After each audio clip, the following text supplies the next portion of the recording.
Bueno, una pregunta para Andrés. Perdón. Sí, doña María Conchita.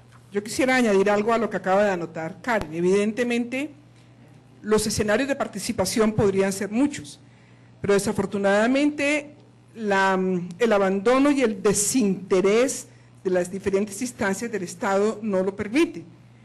Tenemos el caso exactamente de los consejos de sabios que quieren crearse como entes autónomos, simplemente representantes de la sociedad civil. Y por esa razón el Estado le niega cualquier apoyo. Aquí podríamos hablar del Estado, alcaldías, no pueden recibir ningún apoyo mientras se declaren autónomos.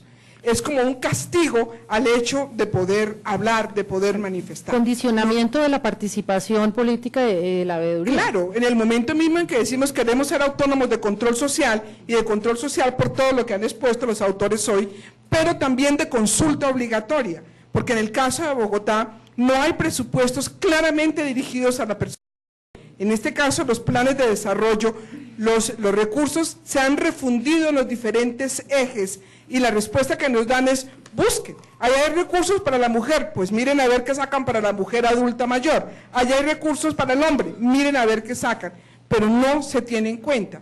Entonces, como la nota Karen, es muy difícil lograr una participación para saltar de la cultura del refrigerio a la cultura en donde seamos tenidos en cuenta por conocimiento y por experiencia. El título que nos damos de sabios no es pretencioso, como algunas personas lo han querido señalar, es el fruto de la vida, de la experiencia y de la construcción de un país. Por supuesto, María Conchita. Lina. Digamos un poco y al lado de lo que Natalia ha notado ahorita, sí hay una preocupación muy fuerte y digamos que es una preocupación no solamente de los diferentes sectores, sino en particular de la Fundación, y es el tema rural. Nosotros en el tema rural tenemos un descuido inmenso. Tú anotabas ahorita, es cierto, las cifras de vulnerabilidad en el sector rural es altísimo. Yo creo que hoy aquí podemos decir que el área urbana tiene un proceso de formación educativa muy alta. En el área rural sabemos que la formación educativa es absolutamente baja, con un problema mucho mayor, y es que nuestras personas mayores son quienes se están quedando en el área rural gracias a la migración de las nuevas generaciones al área urbana. Y sí creo que este estudio que ustedes hacen nos tiene que abrir una ventana grande a lo que hoy las encuestas digamos que vienen en curso se están desarrollando, y es, tenemos que volcar la mirada hacia el sector rural, que además es el sector rural en donde hoy son las zonas de construcción de paz, y no lo podemos dejar de lado.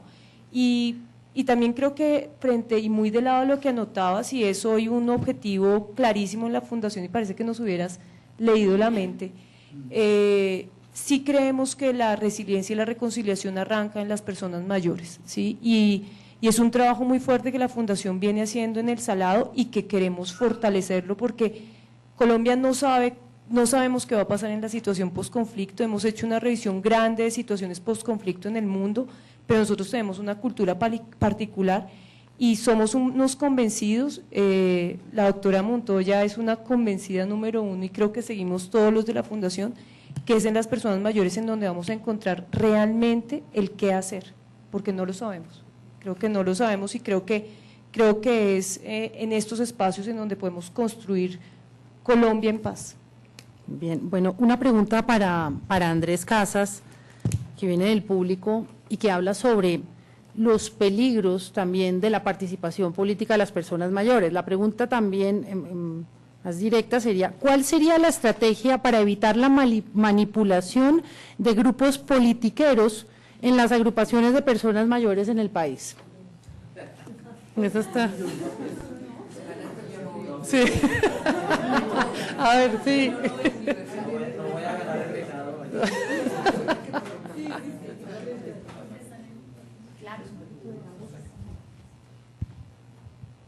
Bueno, yo creo que hay evidencia comparada para poder responder esa pregunta. Sin embargo, les quiero contar una experiencia personal que tuve la semana pasada con Natalie y con otro grupo de colegas.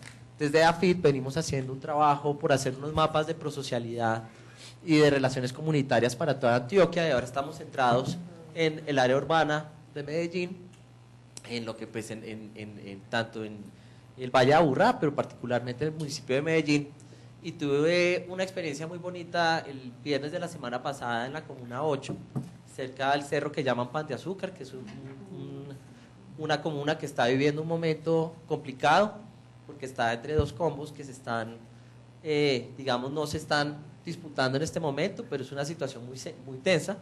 Pero entonces, pese a todo esto que hablábamos y hacíamos unos juegos experimentales que nosotros hacemos, una señora miembro precisamente de uno de los clubes de vida, a la salida me dijo: Andrés, el tema que ustedes tienen que entender es que la vida es como un bolero.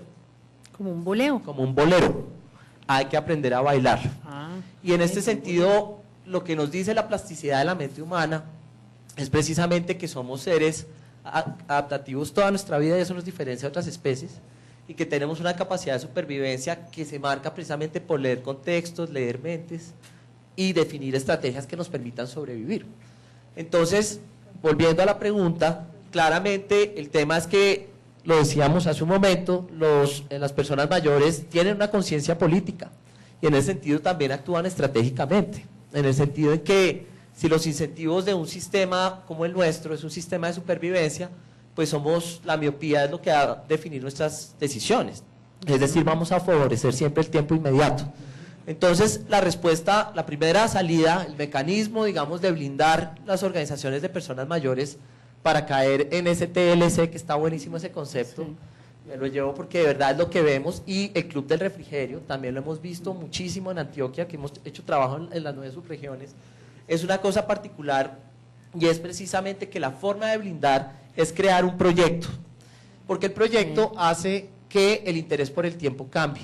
En economía política se ha demostrado precisamente que las personas logran metas de forma mucho más efectiva cuando logran vencer las tentaciones del tiempo 1, el tiempo 2, el tiempo 3, que en política son el TLC, son el Club de Refrigerio o el beneficio personal y familiar. Entonces yo creo que es una salida que no es imposible, que tiene que ver es con pactos y compromisos, ¿sí? En crear una especie de mecanismos estratégicos, tú lo decías, y es volverlos públicos. El caso de Ollantumala en Perú es muy bueno, porque estas organizaciones lo hicieron formar un papel delante de los periodistas, sí. Que es lo que veníamos hablando con Lina hace tiempo, de cómo se puede hacer, y es invitar a esos actores políticos clave que quieren salir en medios, que quieren lograr el apoyo, y es obligarlos a firmar un papel en video, en fotos, y cada vez que no se vea que se cumpla eso, ir mostrando. De hecho, nosotros tenemos una experiencia cercana que es el Consejo de Venerables de Cartagena, sí. Donde esta asociación hizo algo bastante parecido. Y tenemos otro problema, que una profesora increíble, una politóloga, que fue la primera mujer en ganarse el premio Nobel de Economía hace unos pocos años, Elinor Ostrom, que murió en 2011, una persona dedicada precisamente a romper el molde de las ciencias sociales, a pensar que las soluciones comunitarias son más eficientes que las soluciones estatales, casi siempre cuando son temas cotidianos los que están en juego. Nos enseñó que también el tema del asistencialismo tiene efectos perversos, es decir, se genera lo que ella llamaba el dilema del samaritano, y es que precisamente la gente cae en un sistema de incentivos donde depende del Estado, y esa dependencia es lo más difícil de romper. Entonces, para cerrar, ¿cómo romper ese mecanismo de dependencia? Es precisamente comprender y mostrarle a la gente con datos y evidencia que esos pagos del asistencialismo son muy precarios, son de corto plazo y realmente no logran satisfacer esas metas de largo plazo. O sea, casi que la respuesta a la pregunta es: necesitamos introducir un proyecto y un interés por el tiempo desde cada comunidad. Y visibilizarlo, ¿no? No, volverlo público, claro. Y todo que quede en fotos, grabado, para después decirle al político: mire cómo usted nos engañó, con usted no. O mire cómo usted cumplió. O, buenísimo, mire, no éramos de su partido, pero usted sí nos cumplió. Muy bien, muy bien. Bueno, tengo otra pregunta para la doctora Lina. ¿Cómo superar el equívoco envejecimiento como si fuera igual a vejez?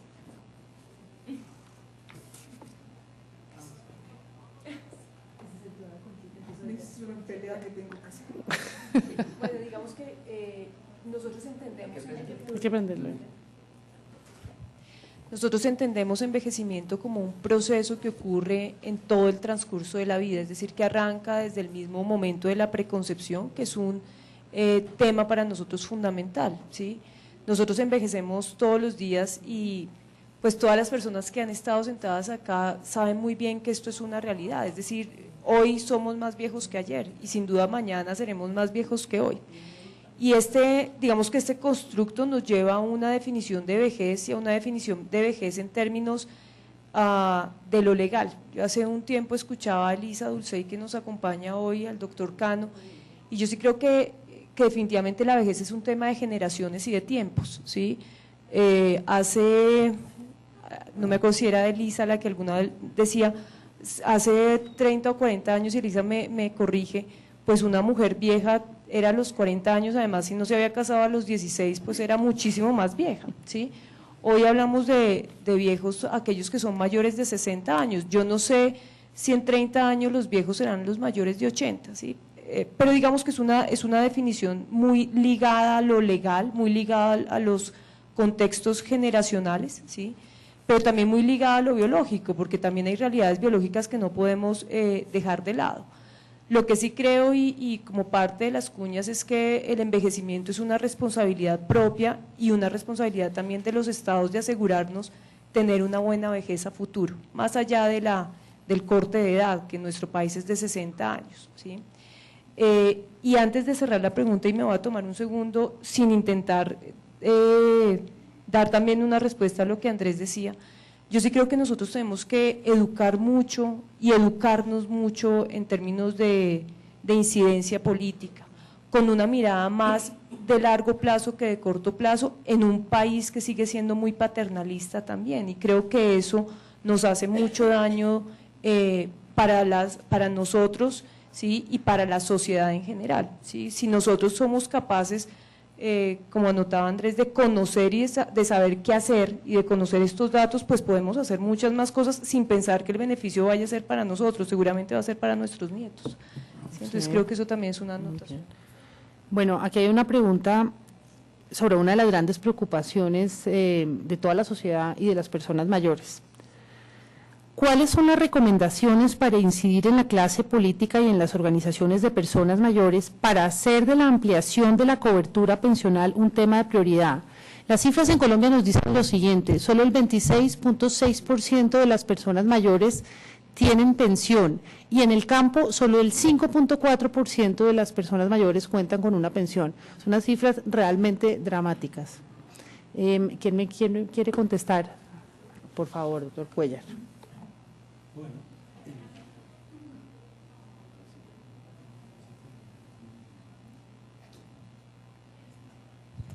Bueno, el problema de la pensión es un problema dinámico, creciente y cada vez más perverso.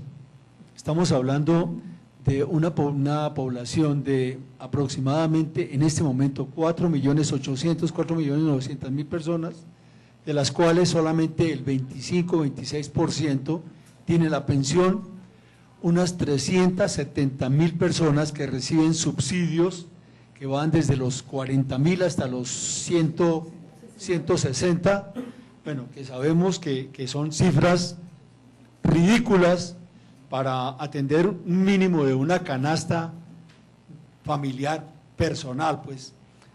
Bueno, pero cuando se habla de la pensión se vuelve un problema económico y detrás es un problema político. Sí.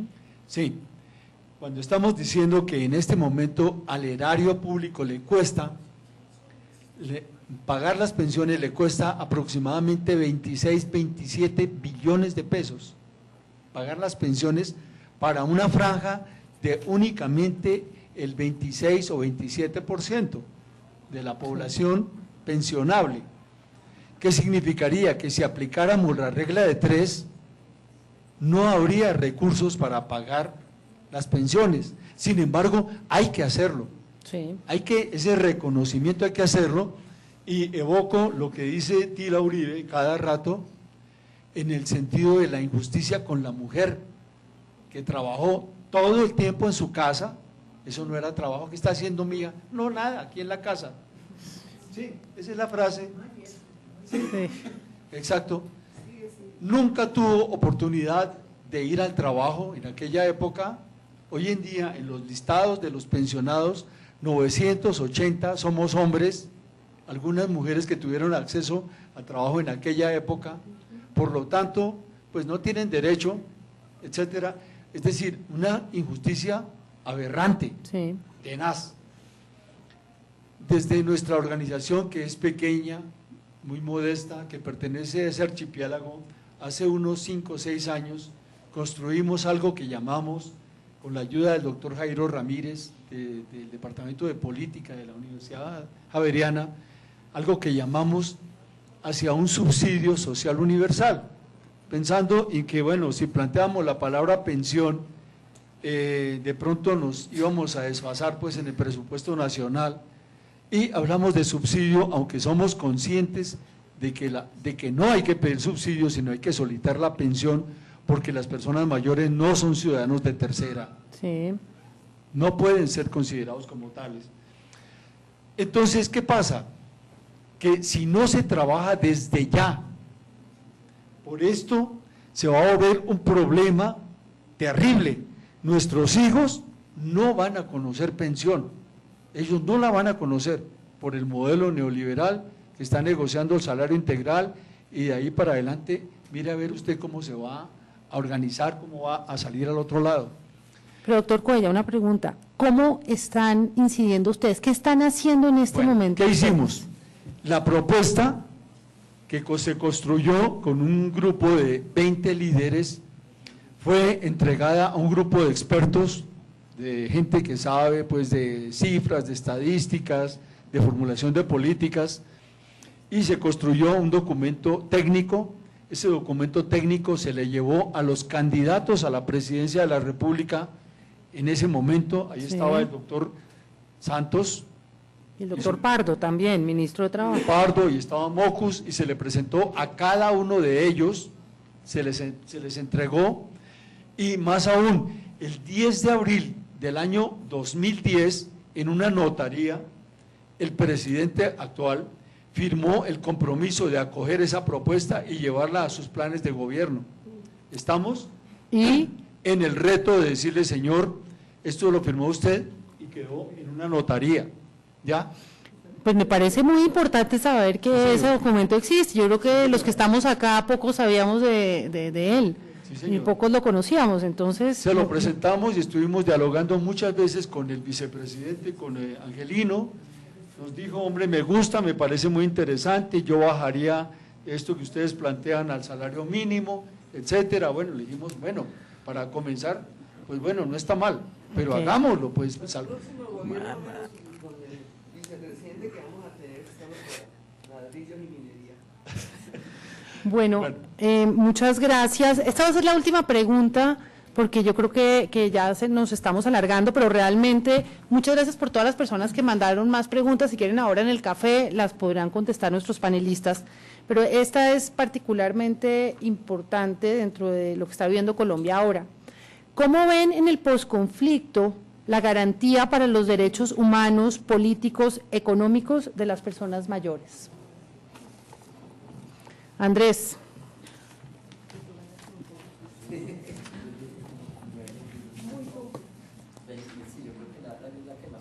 Pero antes Y de… Natalie, sí. Yo creo que lo primero es que aquí sí, ya que estamos como hablando de salir con compromisos, yo creo que es importante que hagan un acercamiento entre el Centro de Memoria Histórica y la Fundación, si ya no lo han hecho, que no lo conozco. Donde trabaja Natalie en el Exacto, Centro de y se Memoria puede- Histórica. Por eso creo que ella es la persona más Perfecto. autorizada para hablar del tema. Pero solo quiero decir una cosa, y es, los colombianos no hemos entendido que el posconflicto es el mejor laboratorio social para reconstruir, o más, para construir instituciones.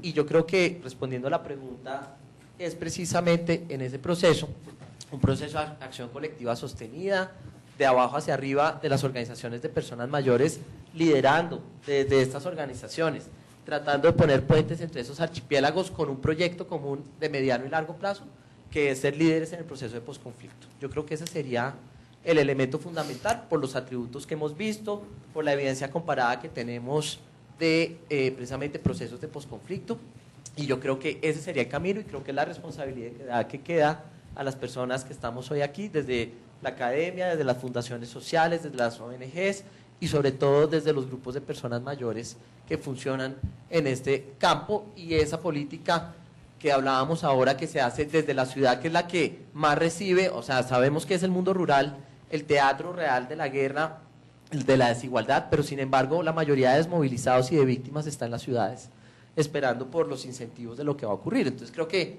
es además un puente entre las regiones y un puente entre lo rural y lo urbano, entonces es una súper buena oportunidad. Muy bien, Natalie. Sí, justo en este momento yo estoy coordinando un grupo que es Nación Territorio, y es todo digamos, el acercamiento que tenemos a distintas comunidades y organizaciones en los territorios. Yo creo que ahí también pasa por educarnos en que hay otro tipo de derechos que no necesariamente son los derechos económicos, sociales, que me parecen además fundamentales y son como la base de cualquier ejercicio posterior, pero también hay una serie de derechos que son el derecho a la verdad, el derecho a la reparación, el derecho a reconocer a las víctimas, el derecho a reconocer a los excombatientes, digamos, con cosas que pueden ser bastante complicadas al comienzo, pero que a través, por ejemplo, de la memoria histórica nos hemos dado cuenta funcionan para empezar a reconocer al otro como un interlocutor válido y respetarlo como en su diversidad. Ahí, digamos, la propuesta casi es: las comunidades son las que nos han enseñado a hacer memoria histórica, y yo creo que es desde esas potencialidades en donde uno podría pensar en hacer prácticas artísticas y culturales para reconstruir, por ejemplo, lo que pasa en lo rural, donde las personas mayores son... No, hay algo muy interesante, y es que hay muchas organizaciones, por ejemplo, de mujeres, de jóvenes, que están reconstruyendo memoria, pero en el mapeo que nosotros tenemos, o hasta el momento, hasta donde nosotros hemos identificado, pocos son las organizaciones de adultos mayores, que no creo que sea porque no existen, sino tal vez porque están haciendo cosas desde su cotidianidad, en sus prácticas, en sus casas, en entornos mucho más cercanos. Por ejemplo, esas prácticas artísticas, reconstruir los archivos de las organizaciones en perspectiva de posconflicto, darnos cuenta que ellos deben tener un acervo de información documental, testimonial enorme, ver también, por ejemplo, investigaciones que destaquen el valor a la persona mayor, no solo en esos casos emblemáticos como el Salado, sino en una perspectiva un poco más amplia. Por ejemplo, pensar en algo así, les digo, sería absolutamente innovador, y creo que en el posconflicto lo que primero tenemos que destacar es las voces de quienes no han hablado hasta el momento. O sea, no son los que están negociando en La Habana, son las víctimas, y son todos como ciudadanos los que tenemos algo que decir, y estoy absolutamente segura que desde las personas mayores mucho más hay que contar. Lina.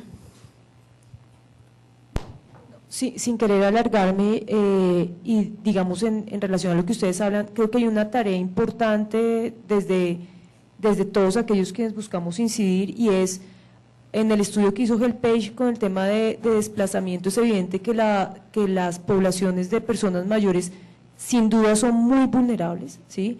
Particularmente porque, como notaba la doctora Montoya, son invisibles, ¿sí? Primero sacamos a los niños, sacamos a las mujeres, digamos que las personas jóvenes logran salir solas, pero las personas mayores se quedan por muchas razones, entre otras por dificultades, pero también por un arraigo intenso a los sitios en donde están, y a una necesidad de no desprenderse de eso que tienen seguro. Yo sí creo que hay un trabajo muy fuerte en posconflicto, particularmente en el conflicto. O sea, creo que hay un trabajo hoy día muy duro de asegurarnos que las personas mayores que viven en áreas rurales y en áreas de riesgo de desplazamiento puedan empoderarse y saber qué hacer en su situación real con un sector que esté suficientemente fortalecido. Y estoy hablando no solamente de los sectores de las instituciones en general, sino también del sector salud en particular, porque el sector salud, digamos, nos desconocemos también a la población mayor, y sin duda alguna todo el resto de sectores en general, desde lo agrícola, desde la situación de educación. Entonces creo que hay una tarea ahí también importantísima de hacer veeduría y de hacer seguimiento en este espacio. Bueno, allá tengo, señora. Sí, es que me parece que no abordaron o superficialmente, sobre todo me interesa bastante lo que se dice del Centro de Memoria Histórica, de la recopilación de archivos, y no son jóvenes los que dan los datos y no las personas mayores. Yo creo que ese es un punto ahí muy, muy importante, porque la estrategia para explicar la manipulación del infantilismo y el autoritarismo de los adultos mayores es recuperar precisamente la memoria de la cultura histórica de la época de la violencia, porque eso hizo que esa esa generación que hoy son los adultos mayores no tienen tradición, no Así tienen es. tradición de participación ni concepción ciudadana porque se las rompieron. Entonces todo el desplazamiento, la ruptura, digamos, de las tradiciones, de constante ir de un lado para otro. Entonces eso es importante, pero más grave aún es que las personas jóvenes de hoy en día son una segunda generación que reproduce los modelos autoritarios del pasado. Entonces, es gravísimo, por ejemplo, si ustedes van a bibliotecas, a museos, la reconstrucción, o sea, como hubo una ruptura de la tradición, de las memorias históricas, hay, en nombre de intereses económicos, entre otras el turismo, una recreación de datos históricos falseados.